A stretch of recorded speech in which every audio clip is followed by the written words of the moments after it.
Hello everyone, आज के इस सेशन में हम क्लास 10th केमिस्ट्री का एक और नया एक्सपेरिमेंट डिस्कस करने जा रहे हैं। प्रीवियस सेशन में हमने डिस्कस किया था फर्स्ट एक्सपेरिमेंट को, जिसमें हमारे पास टोटल 6 सैम्पल सॉल्यूशंस थे और हमने उन सभी 6 सैम्पल सॉल्यूशंस के उनके रिस्पेक्टिव पीएच वैल्यूज़ को निकालना सीखा था।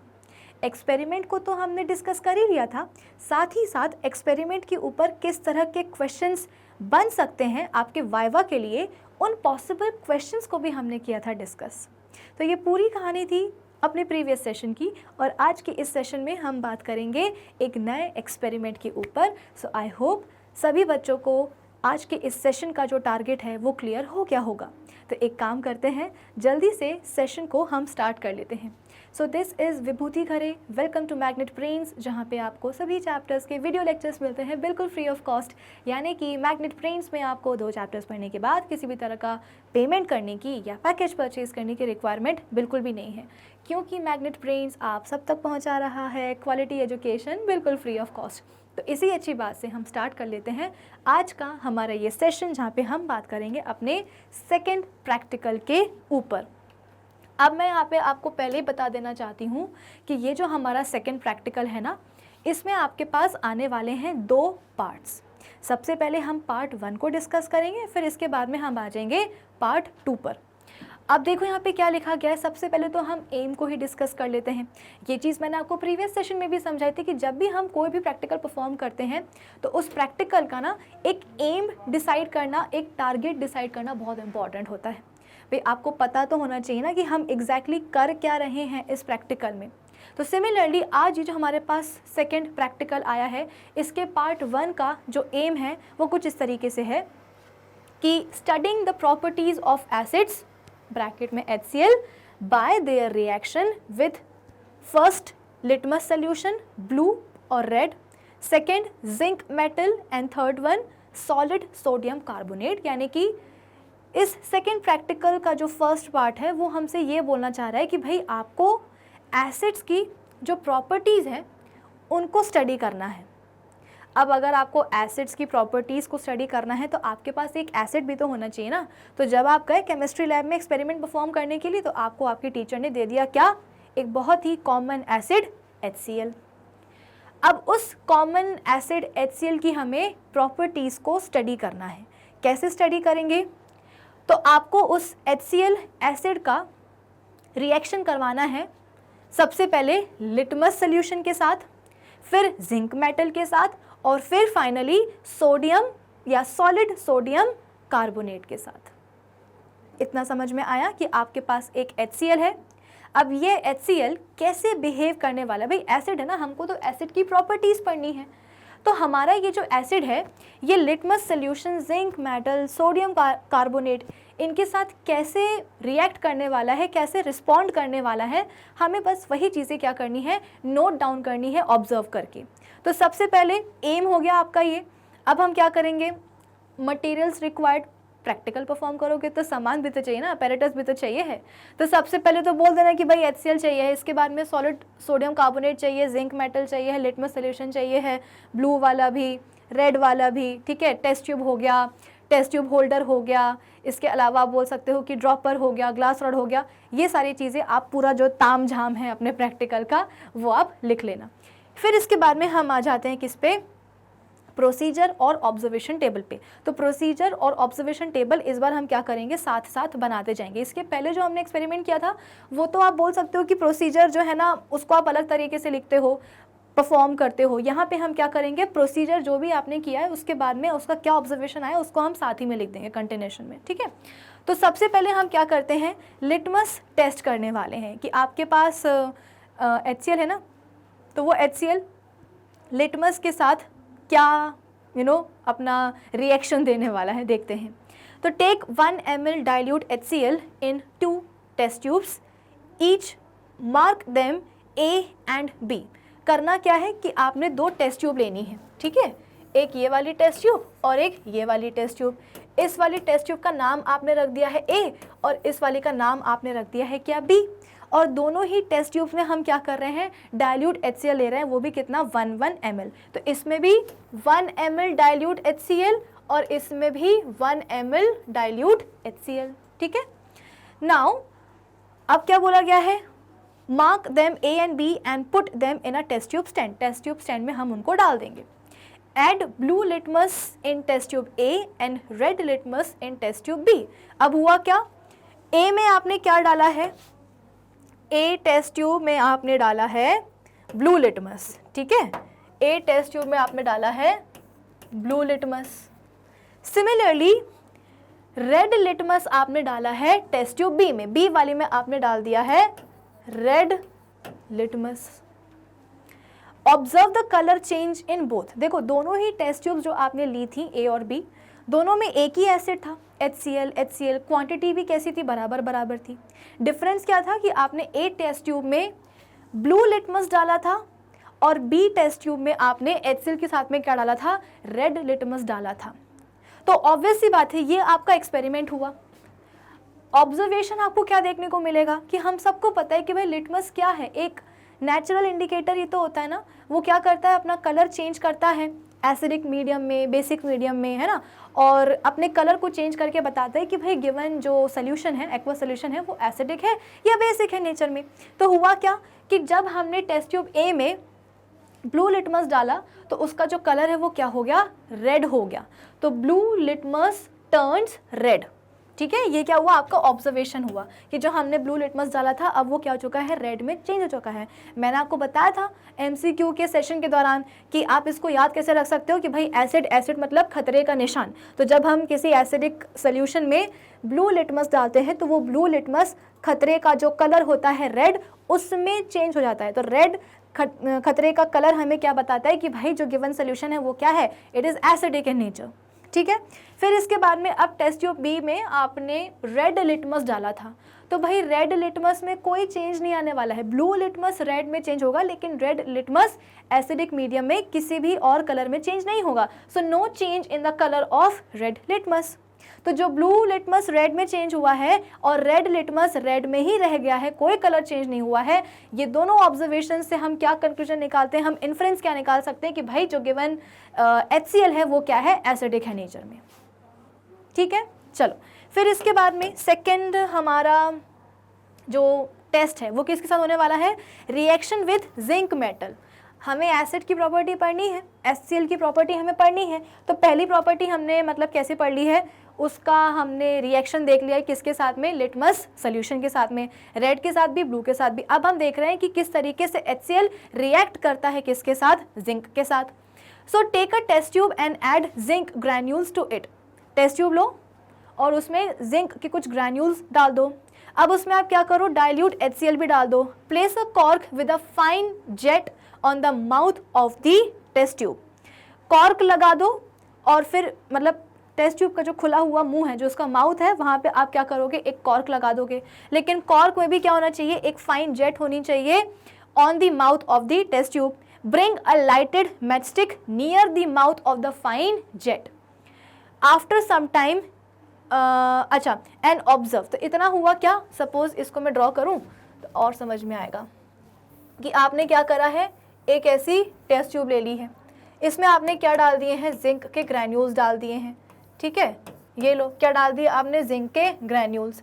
फिर इसके बाद में आपने इसमें क्या डाल दिया है, HCl भी डाल दिया है। फिर इतना करने के बाद में क्या करा आपने, टेस्ट ट्यूब का जो माउथ है उसको आपने क्लोज कर दिया। कैसे, कॉर्क से। कॉर्क में आप बोल सकते हो कि आप एक पतली सी क्या करो, ट्यूब भी फंसा करके रखो। ये लो हमने फंसा दी क्या, कॉर्क में एक पतली सी ट्यूब, ठीक है। और इसी पतली सी ट्यूब के पास आप क्या करो, एक जलती हुई मैच स्टिक, यानी कि वो होती है ना क्या बोलते हैं उसको, मैच स्टिक लेकर के मतलब आ जाओ इस पतली सी ट्यूब के पास, ठीक है ना, माचिस के पास, मैच स्टिक मतलब माचिस। चलो अब इसके बाद में इतना करके क्या करोगे, ये आपका पूरा प्रोसीजर है कि कैसे हमारा HCl जिंक मेटल के साथ में रिएक्ट करने वाला है, उसका ये क्या हमने करा है, पूरा प्रोसीजर किया है। अब हम ऑब्जर्व क्या करेंगे कि हमको जो है हाइड्रोजन गैस के बबल्स बनते हुए दिखाई देंगे। Bubbles of hydrogen gas are formed.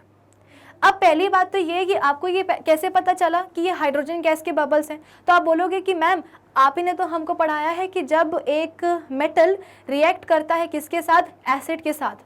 जैसे कि यहाँ पे हमारे पास दूर नहीं जाएंगे, हम अपने एग्जाम्पल पे ही रहेंगे कि हमारे पास क्या है, मेटल जिंक और हमारे पास एसिड कौन सा है, HCl है। अब जैसे ही जिंक देखेगा HCl के हाइड्रोजन को, उसका हो जाएगा दिमाग खराब जोर से कि भाई तुम तो रिएक्टिविटी सीरीज में हमसे नीचे आते हो, तो तुम्हारी क्या मजाल कि तुम जो है क्लोरीन के साथ में मिलकर क्या बना रहे हो, HCl कंपाउंड बना रहे हो, चलो हटो वहां से। तो होगा क्या, जिंक जाकर के H को रिप्लेस कर देगा HCl में से और क्या बना लेगा यहाँ पे, जिंक क्लोराइड यानी कि एक सॉल्ट बना लेगा, और बेचारा जो हाइड्रोजन है वो हो जाएगा घर से बेघर। कैसे हो जाएगा घर से बेघर, तो हाइड्रोजन गैस के फॉर्म में। तो यहाँ पे आप देख सकते हो कि किस तरीके से जिंक यानी कि एक मेटल रिएक्ट कर रहा है किसके साथ, एसिड के साथ। तो HCl की रिएक्शन कैसी हुई है जिंक के साथ, कुछ इस तरीके से हुई है कि सॉल्ट बन गया है और हाइड्रोजन गैस क्या हो चुकी है, रिलीज हो चुकी है। तो आप बोलोगे कि मैम ये जो आपने पूरी प्रोसेस करी थी उसमें हमें पता है कि अगर गैस के बबल्स बन रहे हैं तो वो डेफिनेटली किसके होंगे, हाइड्रोजन के ही होंगे। अब ये बात आप मुझे बताओगे कि मैम आप ही ने बताया था, तो मैं मान जाऊंगी कि हाँ भाई मैंने ही पढ़ाया था, मेरे ही बच्चे बोल रहे हैं कि हाइड्रोजन गैस जो है ना इवॉल्व होने वाली है, तो बिल्कुल सही बोल रहे हैं। लेकिन हो सकता है कि आपका टीचर इस बात को ना माने, तो क्या करना पड़ेगा, प्रूव करके बता दो ना कि हाइड्रोजन गैस जो मतलब जो भी गैस की बबल्स बन रहे हैं वो कौन सी गैस के बन रहे हैं, हाइड्रोजन गैस के ही बन रहे हैं।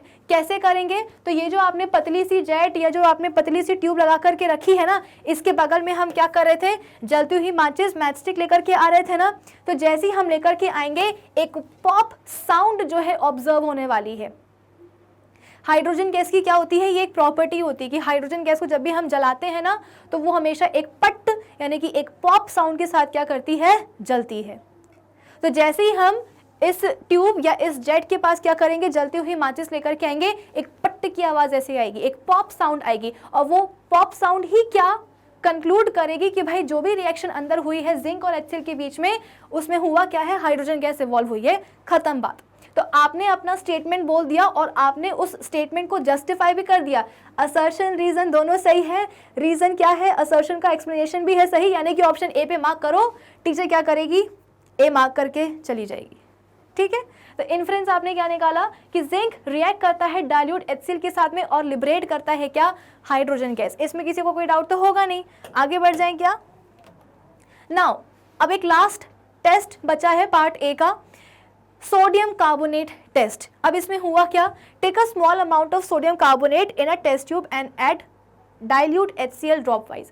अब फिर से हम क्या करते हैं, एक टेस्ट ट्यूब लेते हैं, उसमें हम क्या करेंगे, सोडियम कार्बोनेट लेते हैं थोड़ा सा, और उसमें हम क्या कर देंगे, डाइल्यूट HCl ऐड करते जाएंगे, वो भी ड्रॉप वाइज, है ना। ऐसे नहीं कि ढेर सारा डाल दिया मग्घे में लेकर, ऐसा नहीं, धीरे धीरे ड्रॉप बाय ड्रॉप हम HCl डालने वाले हैं। कहाँ पे, सोडियम कार्बोनेट जो कि एक टेस्ट ट्यूब के अंदर है उसमें। अब इसके बाद में पास द गैस, अब फिर से हमने देखा कि भाई इतना करने के बाद क्या हुआ, टेस्ट ट्यूब में से फिर से क्या हो रही है, गैस इवॉल्व हो रही है। गैस तो इवॉल्व हो गई, लेकिन अब ये गैस कौन सी होगी, है ना, ये गैस कौन सी होगी। तो आप बोलोगे कि मैम आप ही ने तो हमको सिखाया है कि अगर सपोज हमारे पास क्या है, हमारे पास एसिड है, हमारे पास HCl, और जब ये रिएक्ट करेगा किसके साथ, जब ये रिएक्ट करेगा किसके साथ, सोडियम कार्बोनेट के साथ। तो सोडियम कार्बोनेट मतलब क्या, मेटल कार्बोनेट। हम सबको पता है, मैंने आपको बताया है कि जब एक एसिड मेटल कार्बोनेट के साथ रिएक्ट करता है तो सॉल्ट बनता है, कार्बन डाइऑक्साइड बनती है, और हाइड्रोजन गैस मतलब सॉरी पानी भी हम बोलते हैं कि बन जाता है। ठीक है, तो यहाँ पे हम क्या करेंगे, कार्बन डाइऑक्साइड और पानी तो पहली फुर्सत में बना ही देंगे। फिर इसके बाद में आप बोलोगे कि मैम सॉल्ट भी बना ही दो ना, बना देते हैं, क्या दिक्कत की बात है। ये लो क्या बन गया अपना, सॉल्ट भी बन गया। तो जब एक एसिड मेटल कार्बोनेट के साथ में रिएक्ट करेगा तो नमक बनेगा, कार्बन डाइऑक्साइड गैस इवॉल्व होगी और पानी बनेगा। तो जब HCl रिएक्ट करता है, भाई हमारे पास तो HCl ही है ना, और हमारे पास मेटल कार्बोनेट के नाम पे सोडियम कार्बोनेट है, तो जब इनके बीच में रिएक्शन हुई तो क्या हो गया, NaCl बन गया, कार्बन डाइऑक्साइड गैस बन गई, और हम बोलते हैं कि पानी भी बन गया। इतनी रिएक्शन हुई। तो आपने बोला कि मैम जो हमने ये रिएक्शन परफॉर्म मतलब ये जो हमने प्रोसीजर किया है, इसके बाद में हुआ क्या कि एक कलरलेस ओडरलेस गैस जो है ना इवॉल्व हुई है। आपकी टीचर ने आकर के पूछा कि आपने जो भी ये काम करा है इससे हुआ क्या, तो आपने मतलब जब आपने HCl में या सोडियम कार्बोनेट में आपने क्या डाला है, HCl डाला है ड्रॉप बाय ड्रॉप, तो उससे हुआ क्या, तो आपने बोला कि मैम एक कलरलेस ओडरलेस गैस जो है ना इवॉल्व हुई है।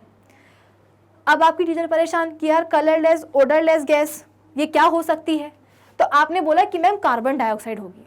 तो टीचर बोलेगी कि कार्बन डाइऑक्साइड हम कैसे मान लें, ये बात अगर आप मुझे बोलते तो मैं मान जाती। क्यों? क्योंकि मुझे पता है ना कि मेरे बच्चों को ये वाली रिएक्शन पता है, इसीलिए उनको पता है कि जो भी कलरलेस ओडरलेस गैस लिबरेट हुई है वो कार्बन डाइऑक्साइड की है। लेकिन हो सकता है कि आपका जो एग्जामिनर है वो ना माने, तो फिर आपको क्या करना पड़ेगा? टेस्ट लगाना पड़ेगा कार्बन डाइऑक्साइड गैस के लिए। टेस्ट क्या होता है? जो भी गैस निकली है उसको आप क्या करोगे? लाइम वाटर से पास कराओगे। जैसे ही आप लाइम वाटर से पास कराओगे उस इवॉल्व्ड गैस को, लाइम वाटर क्या हो जाएगा? मिल्की हो जाएगा, दूध जैसा सफेद हो जाएगा। So the evolved gas turns lime water milky. On passing the gas in excess of lime water the milkiness disappears. हुआ क्या कि जब लाइम वाटर से कार्बन डाइऑक्साइड गैस को पास कराया जाता है तो कैल्शियम कार्बोनेट का पीपीटी बन जाता है, और जहां कैल्शियम कार्बोनेट का पीपीटी बना, जिसके कारण पूरा का पूरा जो लाइम वाटर है वो क्या जाता है? दूध जैसा सफेद हो जाता है। लगातार जब हम कार्बन डाइऑक्साइड गैस को एक्सेस में पास कराएंगे तो फिर मिल्कीनेस जो है डिसअपीयर हो जाती है। तो ये क्या हो जाएगा? कार्बन डाइऑक्साइड का एक टेस्ट हो जाएगा कि हाँ भाई, जो भी आपने रिएक्शन करा था उसमें जो गैस इवॉल्व हुई है, माना कि वो कलरलेस है, ओडरलेस है, लेकिन वो है कौन सी गैस? तो वो है कार्बन डाइऑक्साइड। क्यों? क्योंकि उसने लाइम वाटर को मिल्की बना दिया है। तो आप यहाँ से इन्फ्रेंस क्या निकालोगे कि भाई जिंक रिएक्ट करता है डाइल्यूट, अच्छा ये इन्फ्रेंस तो उस वाले का ही आ गया है। आप यहाँ पे इन्फ्रेंस क्या लिख सकते हो कि भाई जो हमारा HCl है, HCl जो है जब वो रिएक्ट करेगा किसके साथ? मेटल कार्बोनेट यानी कि सोडियम कार्बोनेट के साथ, तो वो क्या बनाने वाला है? Colourless odourless gas carbon dioxide बनाने वाला है। पानी भी बनेगा, सॉल्ट भी बनेगा, वो अलग बात है।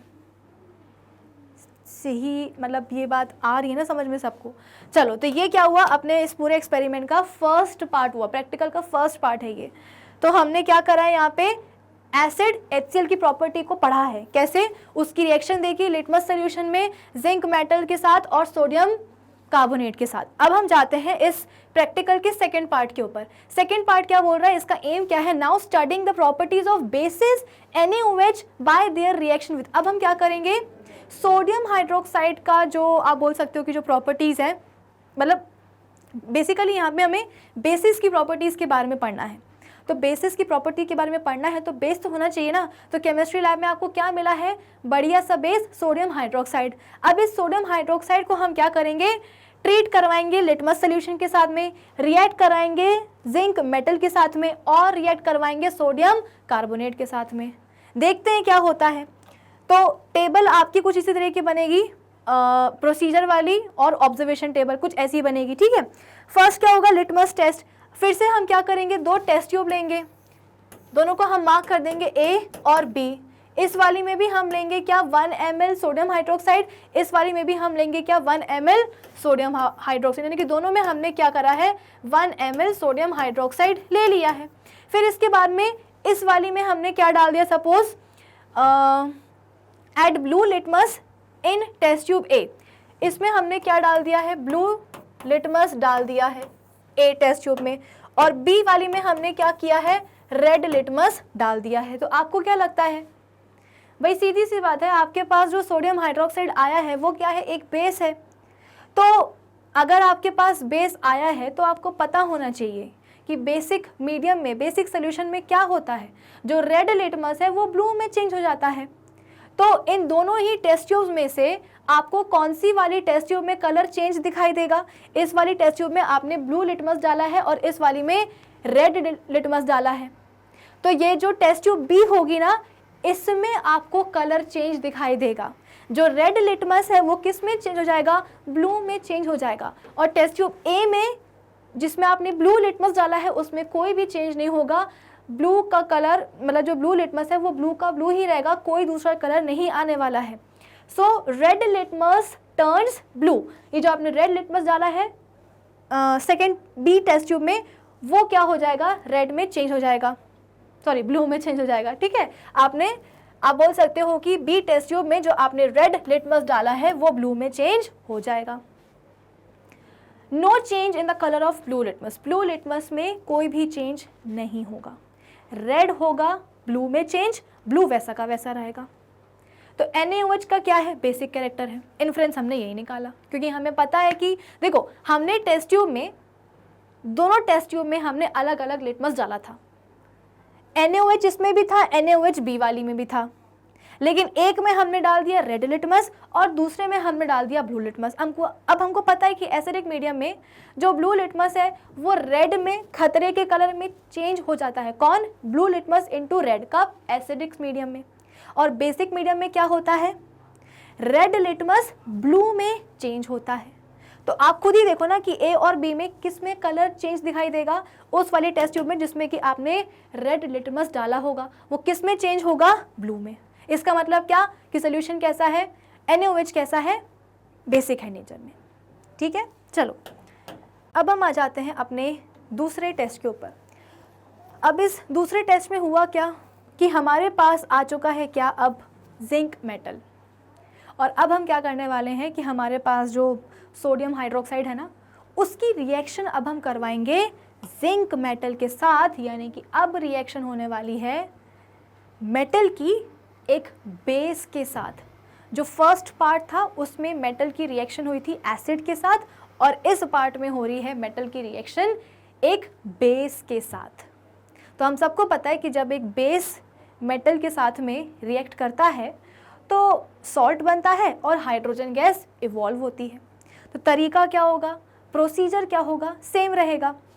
टेस्ट ट्यूब लो, उसमें डाल दो जिंक ग्रैन्यूल्स, फिर इसके बाद में उसमें सोडियम हाइड्रोक्साइड सोल्यूशन वो भी डाल दो, और इसके बाद में जैसे कि ये आपकी टेस्ट ट्यूब है, इसमें आपने डाले हैं जिंक ग्रैन्यूल्स, इसमें आपने डाला है NaOH सोल्यूशन, और फिर इसके बाद में आप क्या करो?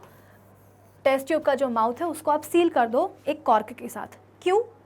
अभी मैंने आपको बताया ना कि जब एक बेस और एक आप बोल सकते हो कि मेटल के बीच में रिएक्शन होती है तो सॉल्ट बनता है और हाइड्रोजन गैस इवॉल्व होती है। अब जो भी गैस इवॉल्व हो रही है उसको हम यूं ही हवा में आप बोल सकते हो कि मिक्स क्यों होने दें, क्यों ना उस गैस को हम पकड़ करके रखें। क्यों? क्योंकि हो सकता है कि उस गैस के ऊपर हमें एक टेस्ट लगाना पड़े। कैसे भाई? अगर मैं आपसे पूछूंगी कि ज़रा बताओ जिंक और सोडियम के बीच में जब रिएक्शन होगी तो क्या होगा, तो आप बोलोगे कि मैम सॉल्ट बनेगा, सोडियम जिंकेट, और हाइड्रोजन गैस इवॉल्व हो जाएगी।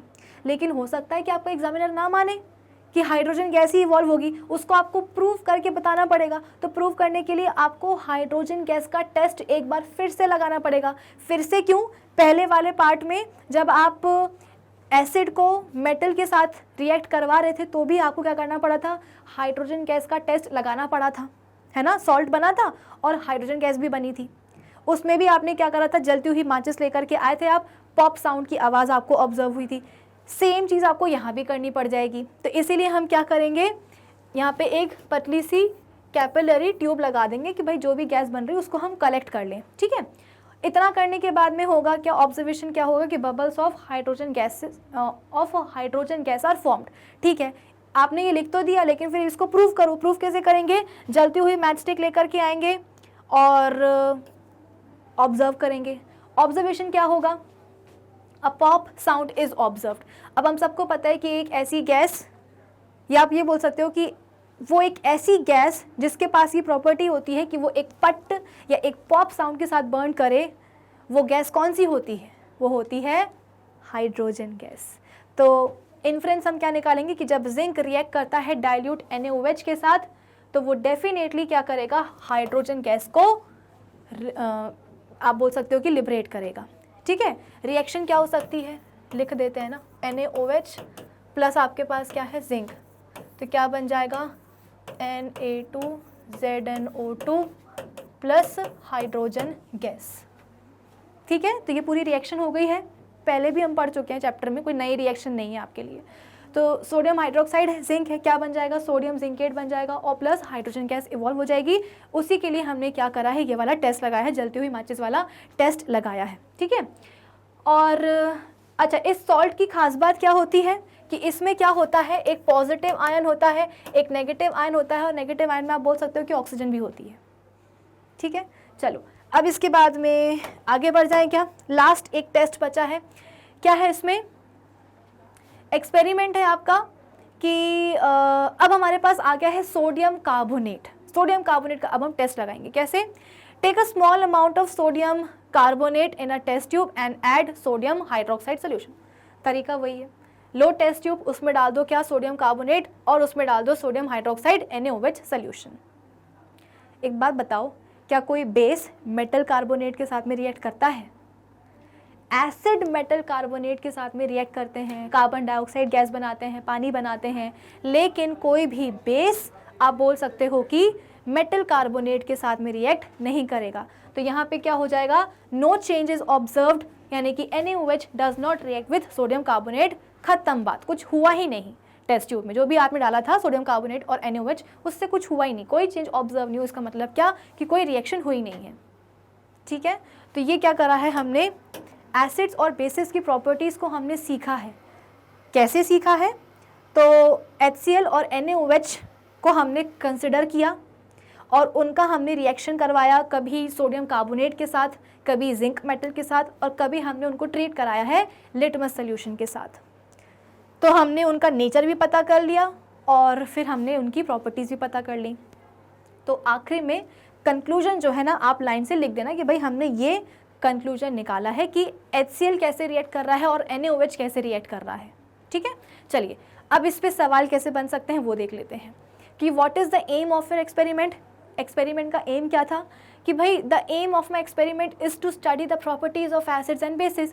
हम एसिड्स और बेसिस की प्रॉपर्टीज़ को स्टडी करना चाह रहे थे। हम ये देखना चाह रहे थे कि एसिड्स और बेसिस मेटल के साथ में कैसे रिएक्ट करते हैं, लिटमस सोल्यूशन के साथ में कैसे रिस्पॉन्ड करते हैं, और सोडियम कार्बोनेट या मेटल कार्बोनेट के साथ में कैसे रिएक्ट करते हैं, वो सब हमें जानना था।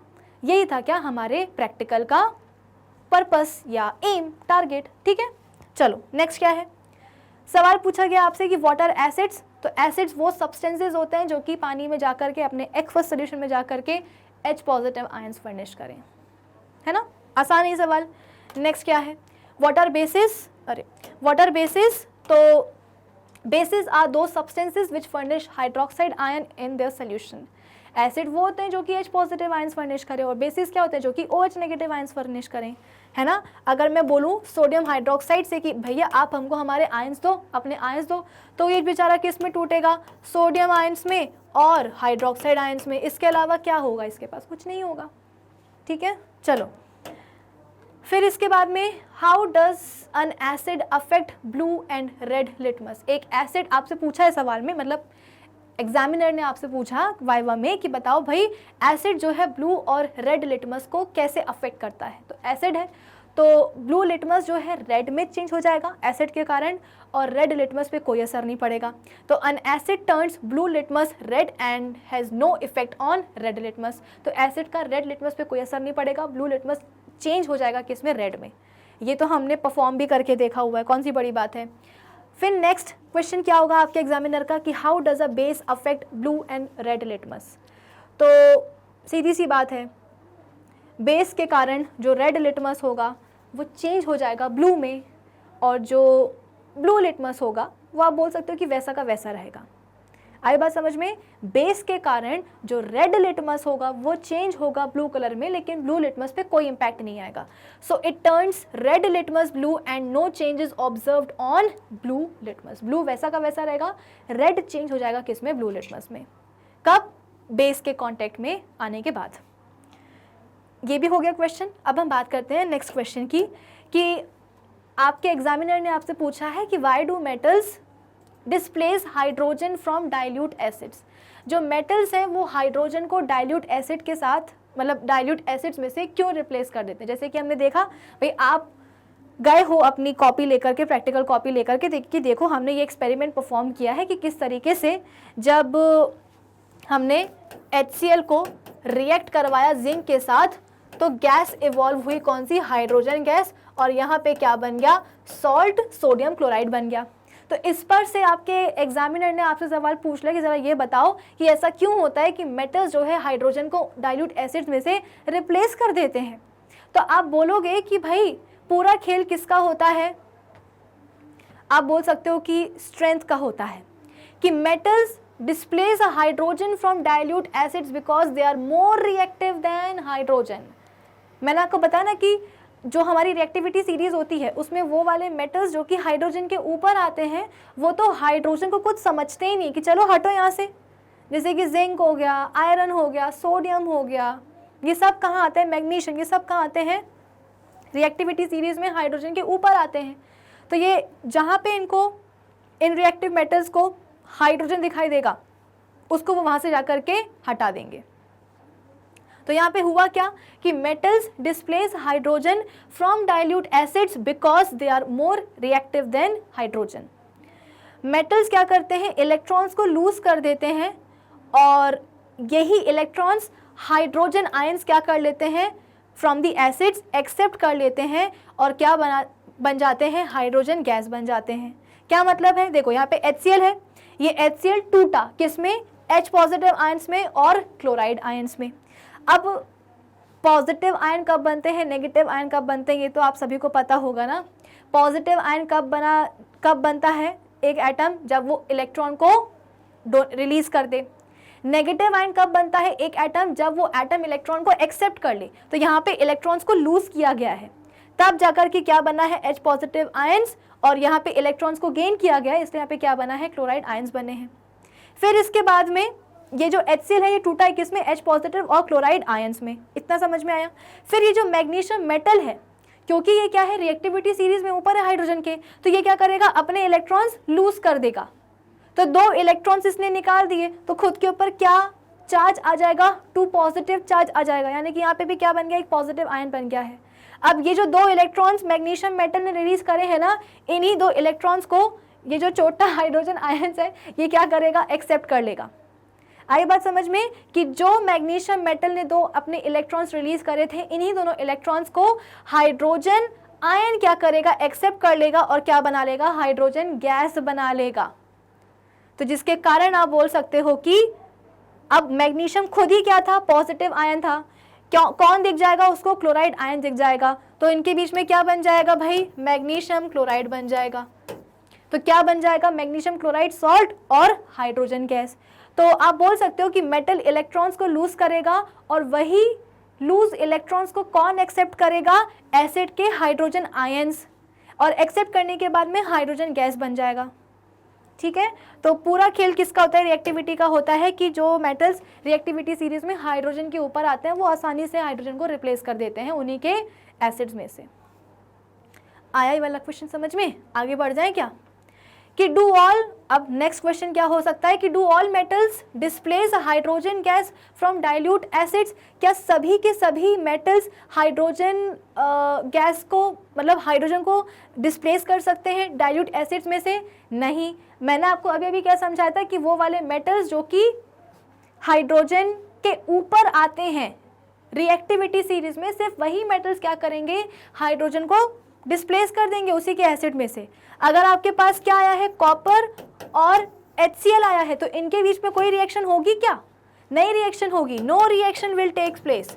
क्यों नहीं होगी, क्योंकि रिएक्टिविटी सीरीज में जो कॉपर है वो हाइड्रोजन के नीचे आता है। तो कॉपर मेटल चाहे अपना दिमाग खराब करता रहे हाइड्रोजन को देख करके HCl के साथ, लेकिन वो कुछ नहीं कर सकता। क्यों, क्योंकि ये इससे कम रिएक्टिव है कॉपर, तो वो कॉपर HCl में से हाइड्रोजन को डिस्प्लेस नहीं कर सकता है। So no, only the metals which are above hydrogen in the reactivity series are able to displace hydrogen from dilute acids. ये सवाल बहुत बेहतरीन तरीके से पूछा जा सकता है आपसे, तो इसका जवाब आपको उतने ही बेहतरीन तरीके से प्रिपेयर्ड रखना है। ठीक है, चलो नेक्स्ट क्वेश्चन पूछा जाएगा आपसे कि what would be the effect of milk of magnesia on litmus. Milk of magnesia, या प्रीवियस सेशन में एक लास्ट क्वेश्चन था वाइवा का कि 2 एंटासिड के नाम बताओ, है ना, तो हमने उसमें से एक पढ़ा था मिल्क ऑफ मैग्नीशिया। अब मिल्क ऑफ मैग्नीशिया, भाई एंटासिड हम सबको पता है कि क्या होता है, बेसिक है नेचर में, यानी कि मिल्क ऑफ मैग्नीशिया भी क्या है, बेसिक है नेचर में। तो मिल्क ऑफ मैग्नीशिया का क्या अफेक्ट होने वाला है लिटमस पे, कि आप बोल सकते हो कि रेड लिटमस चेंज हो जाएगा किसमें, ब्लू में। तो it would turn red litmus blue as it is an antacid and basic in nature. Basic in nature में एंटासिड है तो वो रेड लिटमस को ब्लू में चेंज कर देगा, ब्लू पे कोई असर नहीं आएगा, रेड लिटमस चेंज हो जाएगा किसमें, ब्लू में। ठीक है, चलो अगला सवाल कि what would happen when dilute HCl and dilute NaOH same concentrations are mixed in equal amounts, write the equation also। कि हुआ क्या कि आपके पास dilute HCl है, रिएक्शन भी लिखी रही है, चलो dilute HCl है और आपके पास dilute NaOH भी है। ये क्या है, एक बेस है, HCl क्या है, एक एसिड है। तो इनके बीच में रिएक्शन, भाई एसिड और बेस के बीच में जब भी रिएक्शन होती है तो उसको हम क्या बोलते हैं, न्यूट्रलाइजेशन रिएक्शन बोलते हैं। एसिड नलिफाई करेगा बेस के इफेक्ट को और बेस नलिफाई करेगा एसिड के इफेक्ट को, तो उनके बीच में क्या होने वाला है, न्यूट्रलाइजेशन रिएक्शन, यानी कि बन जाएगा क्या, सॉल्ट NaCl और बन जाएगा क्या, पानी।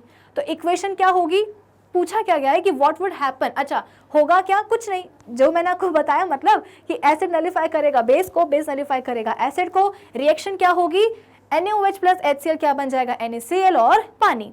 So neutralization occurs as a result of this salt and water will be formed.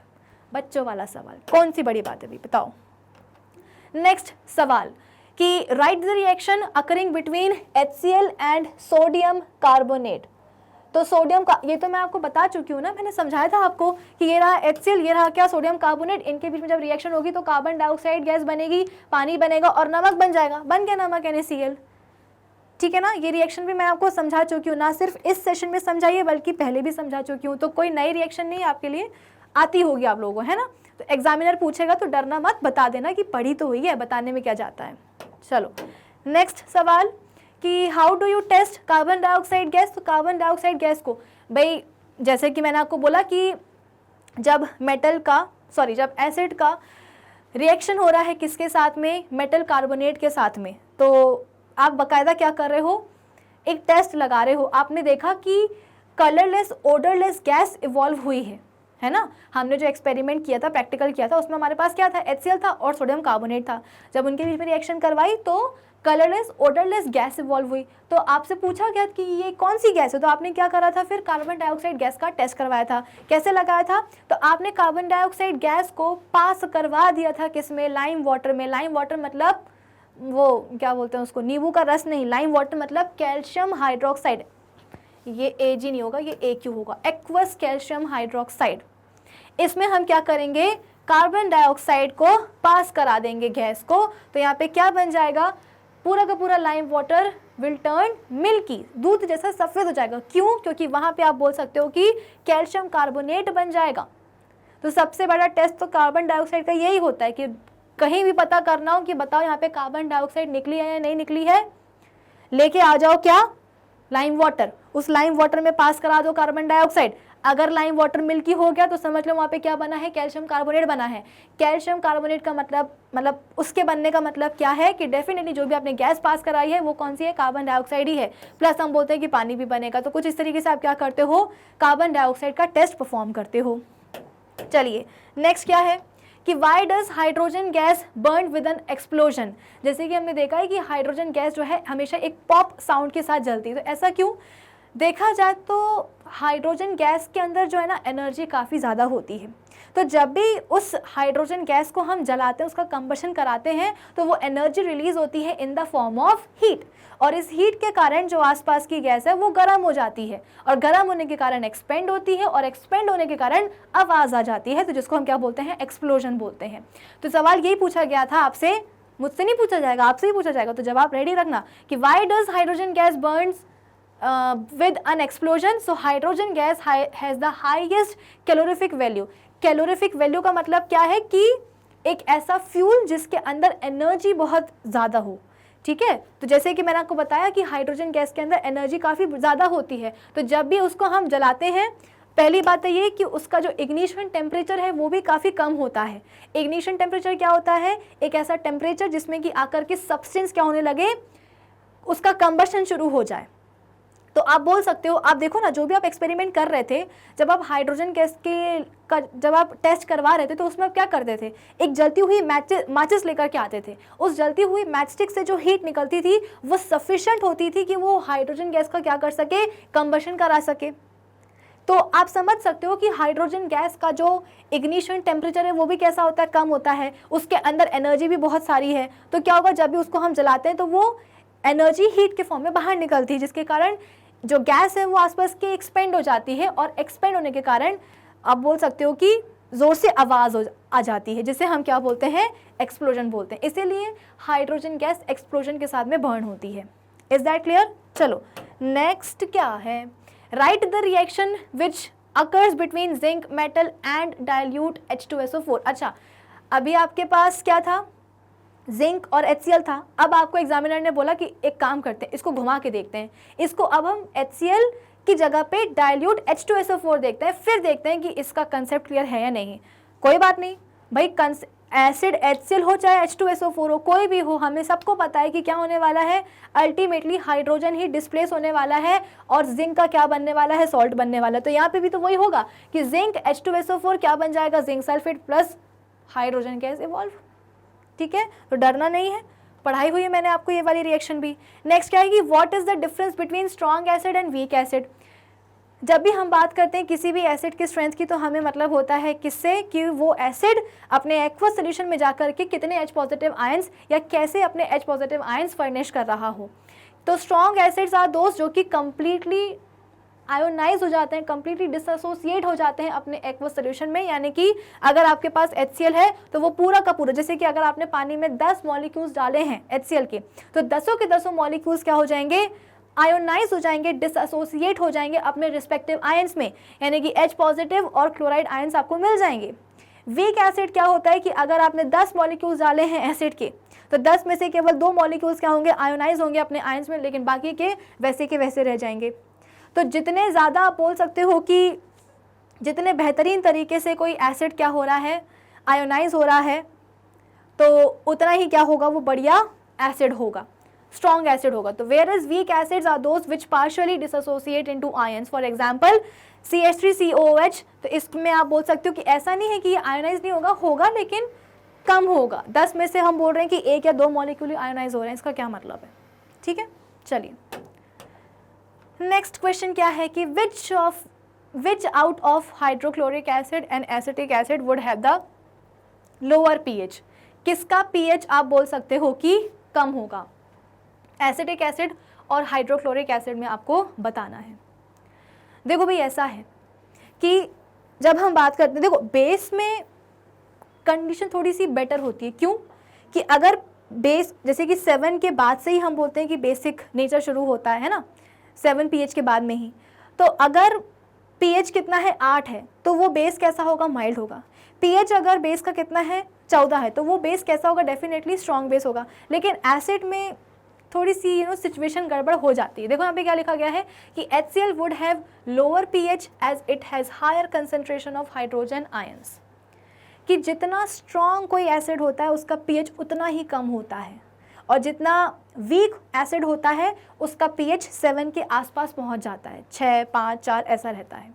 तो बोला गया है कि हाइड्रोक्लोरिक एसिड और एसिड, आपसे पूछा जाएगा कि हाइड्रोक्लोरिक एसिड और एसिटिक एसिड में pH किसका कम होगा, तो आप बता देना कि मैम HCl तो स्ट्रॉन्ग एसिड है और एसिटिक एसिड तो वीक एसिड है, तो जो स्ट्रॉन्ग एसिड होगा उसका pH कम होगा वीक एसिड के कंपैरिजन में।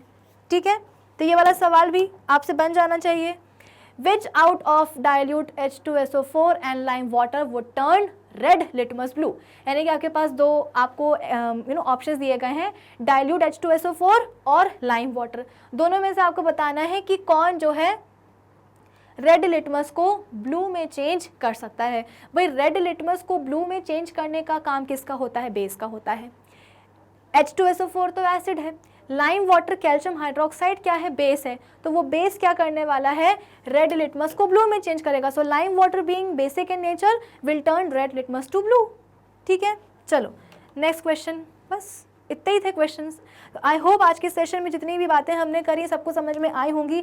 एक्सपेरिमेंट के दोनों पार्ट्स आपको समझ में आए होंगे, जो क्वेश्चंस हमने करे हैं एक्सपेरिमेंट से रिलेटेड वो सबको समझ में आए होंगे। तो भाई आज के सेशन के लिए बस इतना ही। अब हम मिलेंगे कहाँ, अपने नेक्स्ट सेशन में। नेक्स्ट सेशन में हम तीसरे प्रैक्टिकल को भी कर लेंगे डिस्कस। लेकिन तब तक आप क्या करेंगे, आप विजिट करेंगे हमारी ऑफिशियल वेबसाइट जो कि है magnetbrains.com। जैसे आप उसको विजिट करोगे आपके सामने जो है ये वाला पेज खुल जाएगा जहाँ पे लिखा रहेगा India number 1 100% free online education platform, जहाँ पे आपके पास ऑप्शन आएगा एक्सप्लोर टॉप कोर्सेज का, जहाँ पर आपको क्लास 12 से लेकर के किंडरगार्टन तक के सभी कोर्सेज मिल जाएंगे एकदम अवेलेबल। ठीक है, तो फ़ायदा क्या होता है हमारी ऑफिशियल वेबसाइट विजिट करने का, कि यहाँ पे ना आपको सभी चैप्टर्स के सभी लेक्चर्स एकदम प्रॉपर्ली सीक्वेंस में अरेंज्ड मिलते हैं।